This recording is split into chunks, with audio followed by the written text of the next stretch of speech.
I don't want you like going, like laughing and saying it, or no, I want you mean from here. Bring it up. Everyone go ahead and stand up with me real quick. That's right. Now, the first thing I want you to say, no, you have to listen to exactly how I say it, because if you, go ahead and stand up, guys. If you just say stop, how many times have you had somebody messing with you and you say stop, and they keep doing it? You might pluck your ear or something. They keep doing it. Why? Because you're not being direct when you say that, when you just say stop. Okay? You need to say stop doing that. Okay, say stop doing that. Stop doing that. Yeah, not just stop, because stop isn't good enough. You look the person in the eye and you say stop doing that.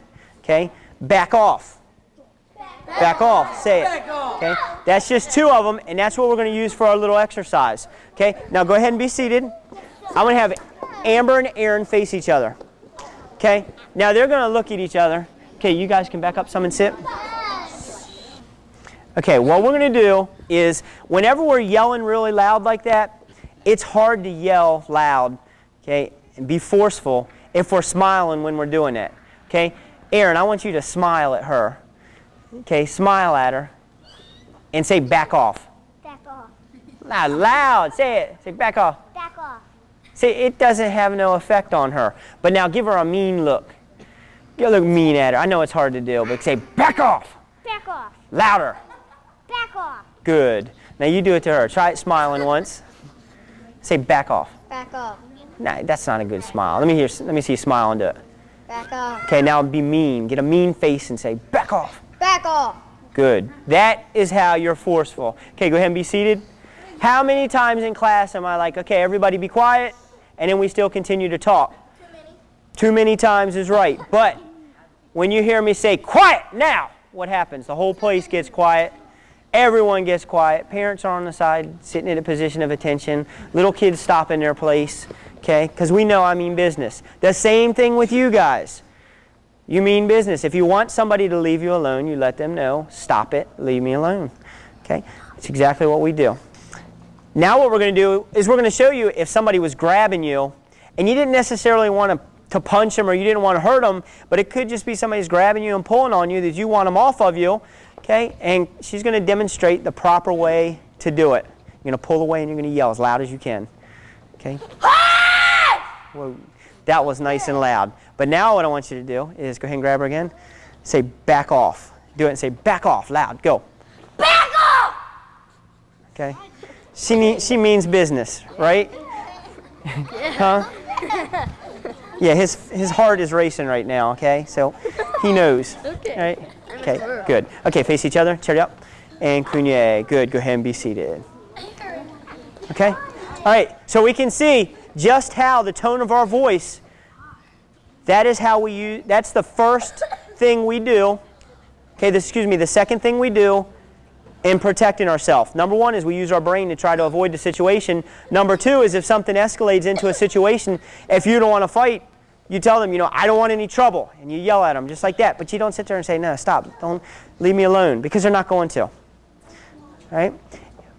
If someone in your class or your school is a bully, a lot of people believe that a bully, who thinks that a bully is somebody with a low self-esteem and they just have problems of their own? Okay, put your hands down. That is the biggest misconception about them. They have a very high self-esteem usually.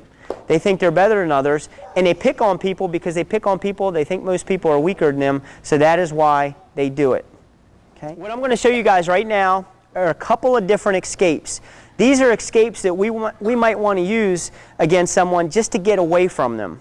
It's not something I'm going to do that's going to really injure them, but it's going to be enough just to get their hands off of me so I can leave the area. And that's the whole purpose of this class, is to get out of a dangerous situation with the least amount of work, to get out of there the quickest, and for you to be the safest. Okay? The first thing we're going to do is we're going to show a wrist grab. Okay?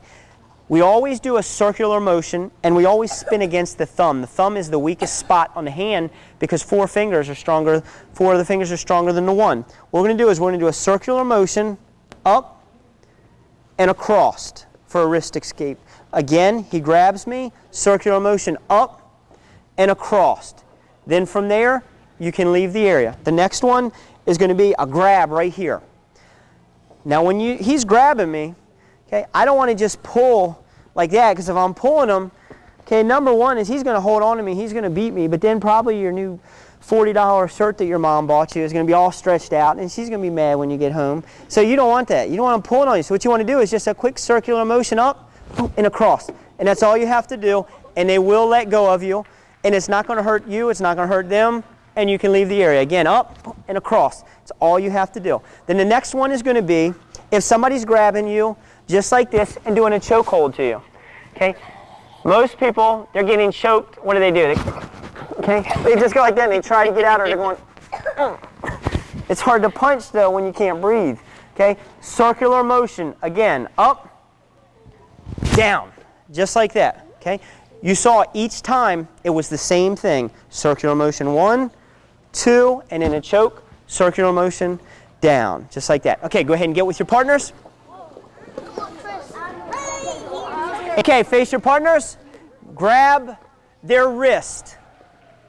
Okay, grab their wrist. And now let them do the wrist escape. Okay, do it 5 times each. Good. Okay, walk around and assist others because you've got it pretty good. Do the wrist escapes. Good.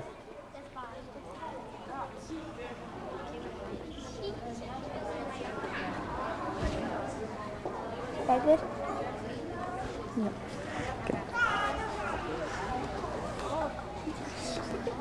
Good. Nice circular motions.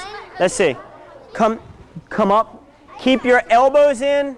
Hold on one sec. Keep your elbows in close to your body. If your elbows are in close, you don't have to use a lot of strength. If your arm is straight out though, you're going to have to use more strength than anything. Good. Okay, now go ahead and stop. Go ahead and stop. Put your feet one shoulder width apart. Face your partners. Now what I want you to do is I want you guys in the back there to turn sideways like this. Now, and face your partners like Tavion, go on the other side. Okay, from here, we're going to do the next one. Again, it's an elbow grab. From here, you come up, circular motion, and across. Now you want to be fast. If you do it real fast, they won't hold on to you like that. Again, from here, just up, fast as you can, and across. Okay, and go. 5 times, each person. Good, nice and fast. Don't go down with it. There we go, sideways. Okay, everyone look up here real quick. Look at me. Okay, when we're doing this, if I come up and go down, all I'm doing is I'm holding on to him basically, so I'm not getting away from him. Just like if a middle punch comes in at me with a middle block, I'll block like this. I don't block a middle punch like this. I bring this hand straight across. Okay, so just remember that. Now we're going to do the throat hold. 2 hands around the throat.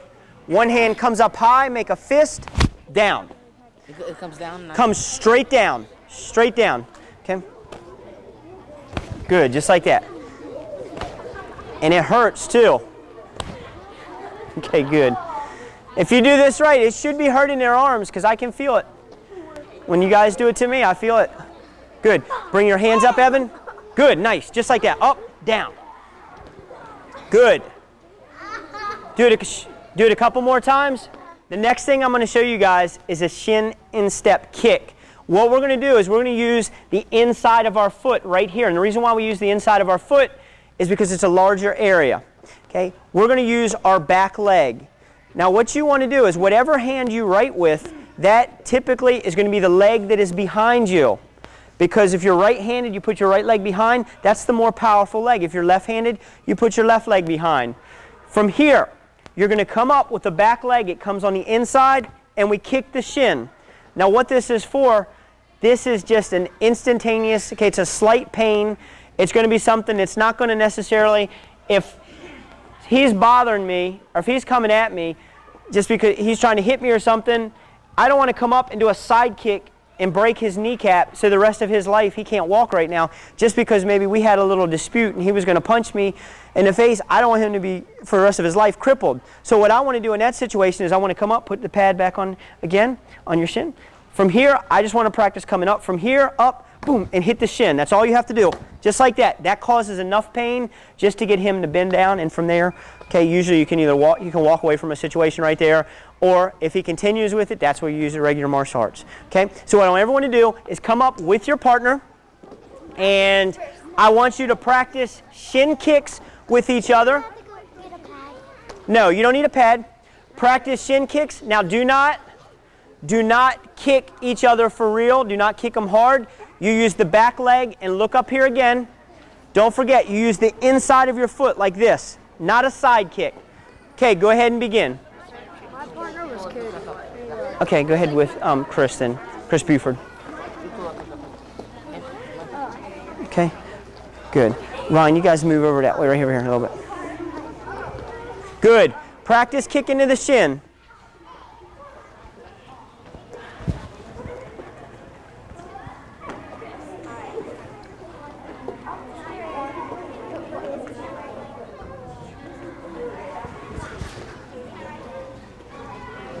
Okay, and stop.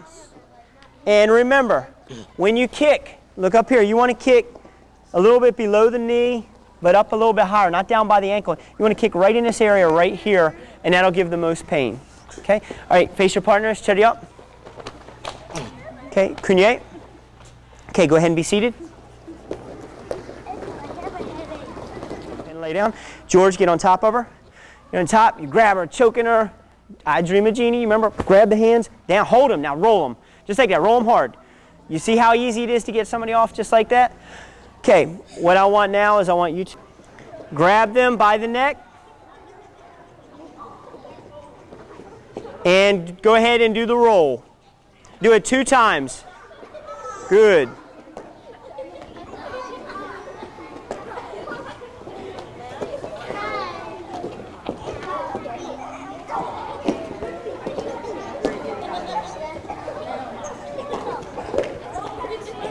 Go ahead and get on top of the other person. This is next group going. Grab them by the neck.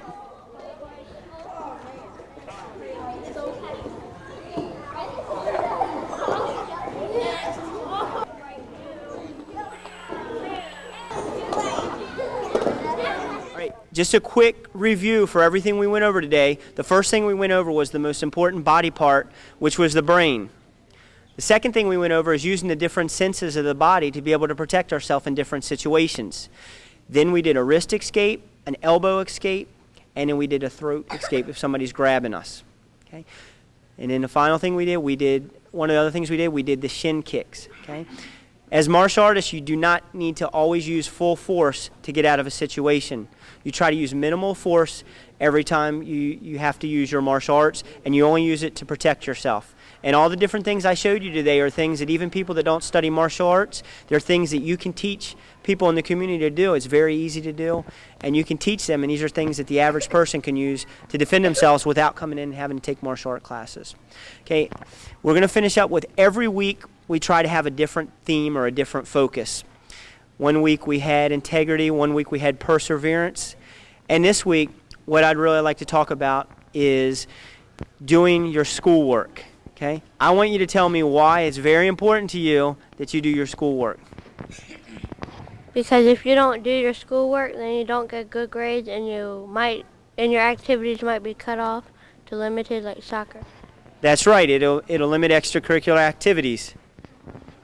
You'll get in trouble with your parents. That's exactly right. You'll get in trouble with your parents, and I know the parents are watching right now, so I know everybody's going to go home and do their homework tonight.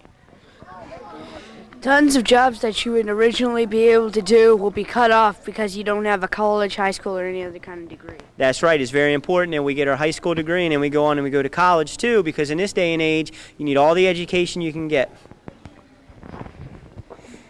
If you do your homework, you'll get your education for high school. Who gets money when they get good grades? Okay, but that's not why we do it, right? We do it for all the other reasons. We do it because it's the right thing to do, and we do it to learn on everything, okay? All right, today everybody did a good job. Class dismissed. Good job.